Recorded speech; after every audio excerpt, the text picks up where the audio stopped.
जिस आदमी के पीछे मौला अली नमाज पढ़ते हैं वो बंदा तुझे कबूल क्यों नहीं? जिस अबू बकर सिद्दीक के पीछे वो नमाजें पढ़ते हैं तुझे क्यों नहीं कबूल? जिस उमर के वो मुशीर बनते हैं तुझे क्यों नहीं हजरत उमर कबूल? और जिस उस्मान गनी के बारे में मौला अली की ये राय है कि इमाम हसन और हुसैन को तलवारें दे के हजरत उस्मान के दरवाजे पर खड़ा करके कहा बेटा यहाँ खड़े रहना, कोई दुश्मन उस्मान के करीब ना आने पाए। तो जिस उस्मान के हजरत अली मुहाफिज है तुझे वो उस्मान क्यों कबूल नहीं? याद रखो, हम लानत भेजते हैं फिरका वारियत पर, उम्मत को तबाह करते हैं वो लोग जो फिरका वारियत पैदा करते हैं।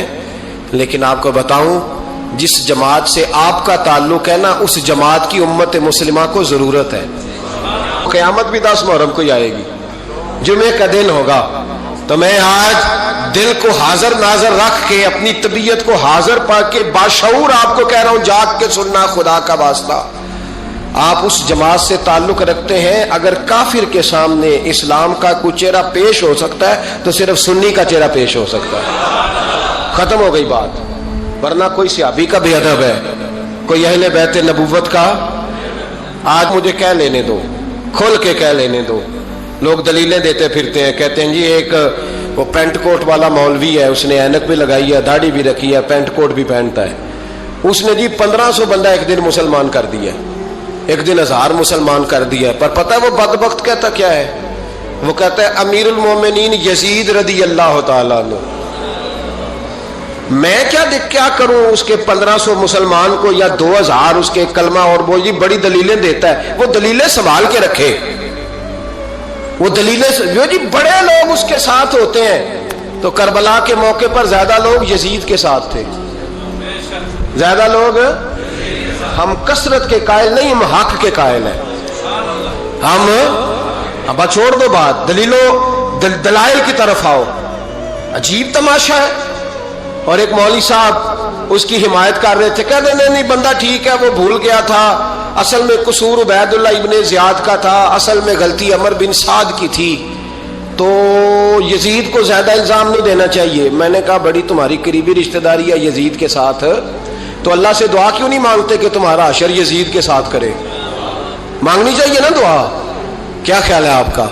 हम अल्हम्दुलिल्लाह जुमे वाले दिन मस्जिद में बैठ के दुआ करते हैं, या अल्लाह हमारा हशर इमाम हुसैन के गुलामों में करना।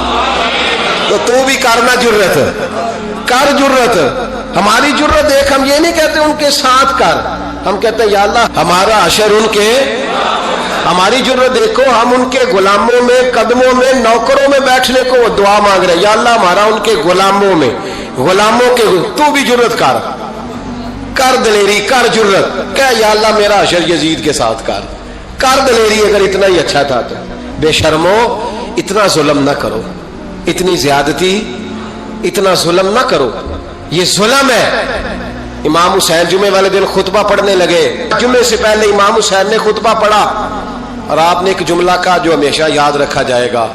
आपने फरमाया यजीद को जाके बता दो कि मुझ जैसा तुझ जैसे की बैत नहीं कर सकता। ओ क्या फिक्रा है इमाम अली मकाम का। फरमाने लगे मुझ जैसा तुझ जैसे की बैत, और आप फरमाने लगे बताओ इस वक्त पूरी दुनिया में कोई नबी का नवासा मौजूद है मेरे सिवा?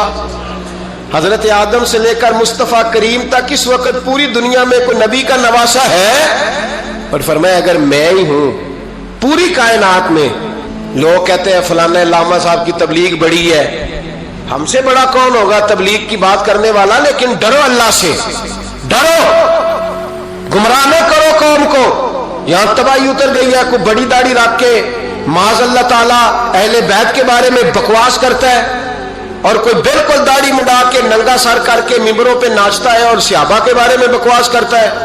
मेरे मुस्तफा के पास अगर अबू बकर आए हैं तो वो भी शान वाले हैं, और अगर बीबी आयशा सिद्दीका उनके बिस्तर पे रही है तो वो भी शानों वाली है। मौला अली शेर खुदा के बारे में जो बात करे पक्का बेईमान है। अजीब तमाशा लग गया है जी। जो रब नबी पाक के जिस्म के करीब मक्खी नहीं आने देता, वो गंदा बंदा हुजूर के करीब आने देता है। अजीब तमाशा है, उम्मत को तबाह कर रहे हो।